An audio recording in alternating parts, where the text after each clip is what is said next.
नमस्कार, मैं आचार्य वीना चड्ढा आप सबका स्वागत करती हूँ। हम अपनी ज़िंदगी में कोई भी अच्छा काम करने जाते हैं, उत्सव मनाने जाते हैं, शादी ब्याह होता है, यानी कोई भी नया अच्छा काम करते हैं तो हमारे यहाँ कल्चर है ना, सबसे पहले हम गणेश जी की आराधना करते हैं, उसके बाद हम अपने पूर्वजों को याद करते हैं। हम ऐसा ही करते हैं ना। अभी हमने पीछे गणेश चतुर्थी हमने मनाई जो 10 दिन तक हमारा चला। अब हम अपने पूर्वजों को याद कर रहे हैं, यानी 15 दिन। हमारा कोई भी त्यौहार 2 दिन 3 दिन इतना ही चलता है, लेकिन ये इकलौता ऐसा त्यौहार, ऐसा उत्सव जो 15 दिन तक चलता है। कोई तो वजह होगी ना, हम आज उसको ही जानेंगे। वैसे तो मेरी श्राद्ध के ऊपर और कई पहले वीडियो आ चुकी हैं जिसमें मैंने बताया है हम क्यों करते हैं, कैसे करना है, वो सब मैंने उसमें समझाया है। जब भी सन वर्गो साइन में जाता है, अक्सर जब भी श्राद्ध आते हैं उनका टाइम क्या होता है, 16 सितंबर से लेकर 15 अक्टूबर के बीच में। श्राद्ध आरंभ होने से लेकर ख़त्म होने तक का टाइम इसके दौरान बीच में आ जाता है। लगभग 16 या 17 को स्टार्ट हो जाते हैं। जब भी सन वर्गो साइन में आता है और ठीक उसके सामने मून मीन राशि में होता है, तब हमारे श्राद्ध शुरू होते हैं। क्या मतलब है इसका, वो हमें समझना होगा।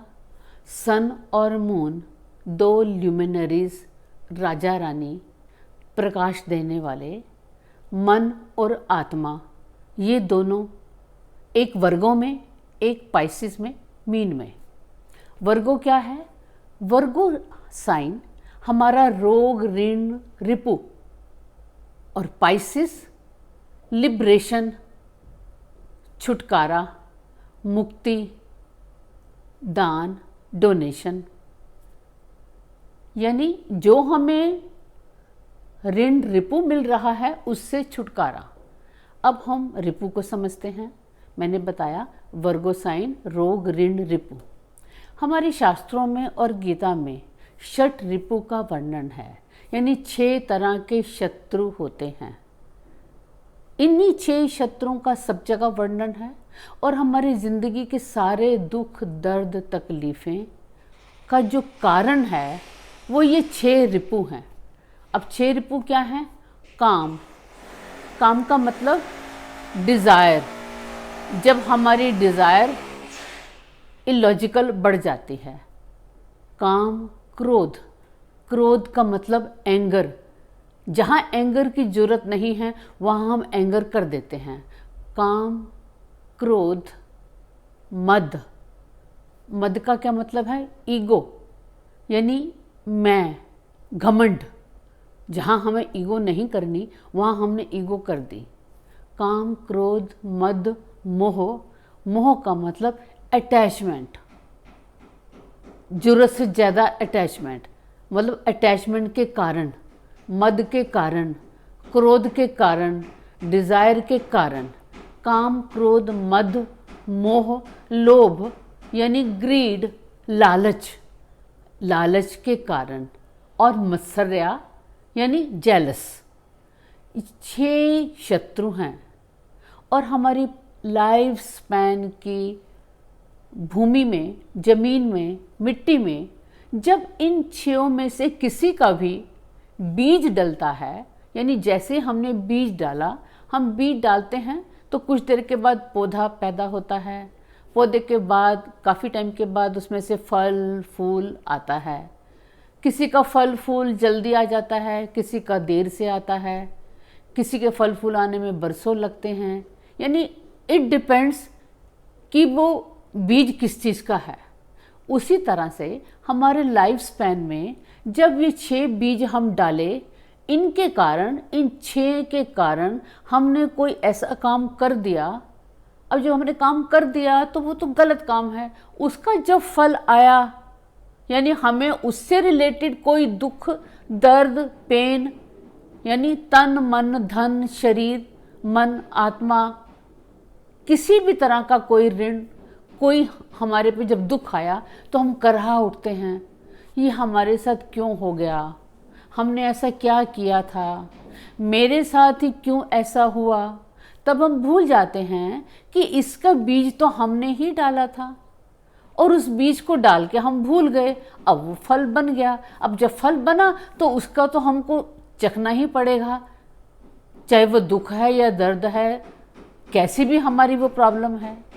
जब हम लाइफ की बात कर रहे हैं तो लाइफ का मतलब वो नहीं है जो हमारी लाइफ 60 साल, 70 साल, 80 साल, 90 साल। आप कहेंगे मैंने तो अपनी इस लाइफ में ऐसा वाला बीज डाला ही नहीं। जब हम लाइफ की बात कर रहे हैं तो हम जन्म जन्मांतर की लाइफ की बात कर रहे हैं, यानी वो किसी भी जन्म में हमने किया। यानी अगर 500 साल पहले मैंने किसी का मर्डर कर दिया था और आज अगर उससे रिलेटेड मुझको भयानक मेरी लाइफ में कुछ होता है तो मैं कहती हूँ मैंने तो कुछ किया नहीं, मैं भूल जाती हूँ कि मैंने ही आज से 100 साल पहले, 2 साल पहले, 3 साल पहले मैंने ये सब काम किया था, वो हम भूल गए। यानी हमारा जो दुख दर्द है उसका हमारे कर्म के साथ लिंक हुआ, ये तो एक बात है। और कर्म के साथ साथ पास्ट लाइफ के साथ लिंक हुआ, क्योंकि वो काम पता नहीं हमने कभी भी किया है। अब जब पास्ट लाइफ और कर्म की बात आ गई, अब इसके साथ हमारे एंसेस्टर भी जुड़ गए, क्योंकि हम मानते हैं कि हम अपने एंसेस्टर के वंशज हैं।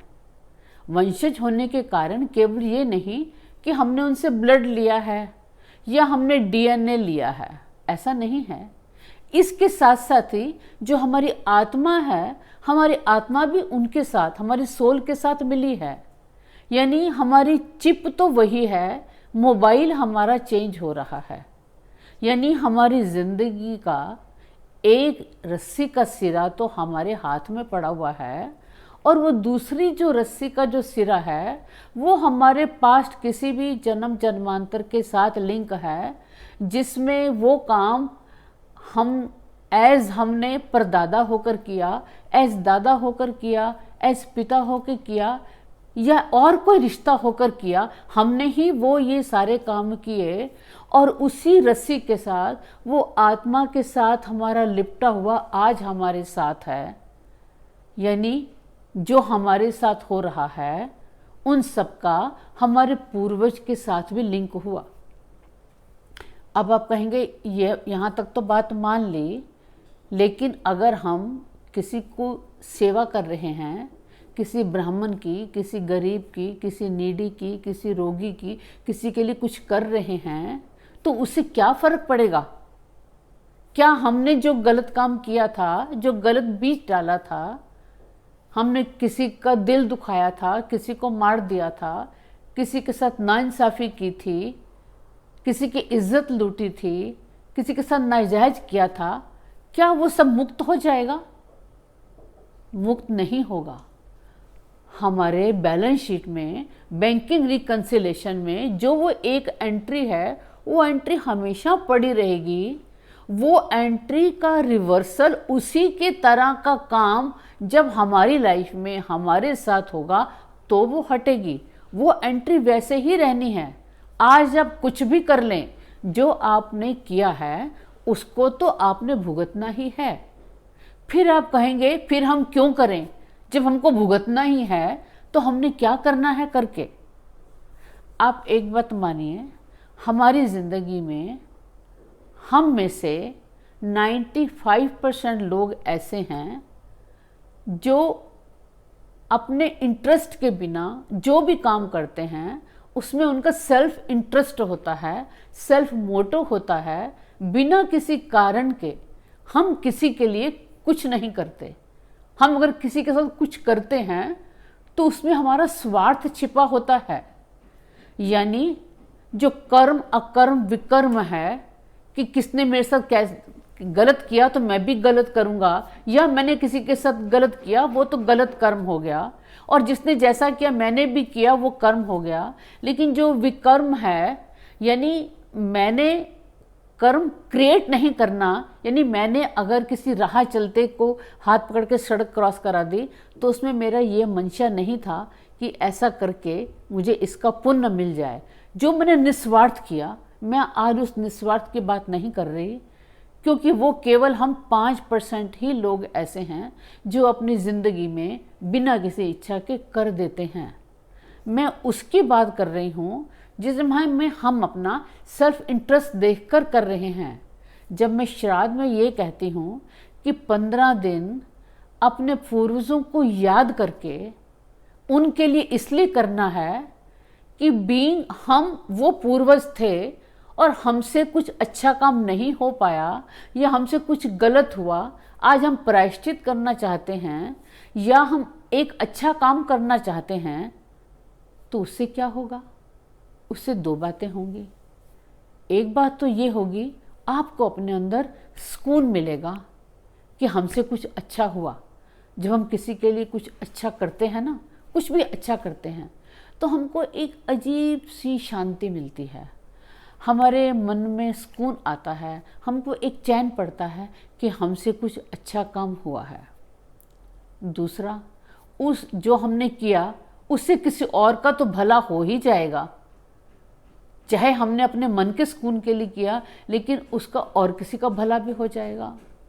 तीसरा क्या होता है, जाने अनजाने में हमने देखा हमारी लाइफ में हमारे पे कुछ मुसीबत आई, लेकिन वो मुसीबत अचानक ऐसे दूर हो जाती है कि ना जाने कोई अनजानी ताकतें उसको दूर कर देती हैं।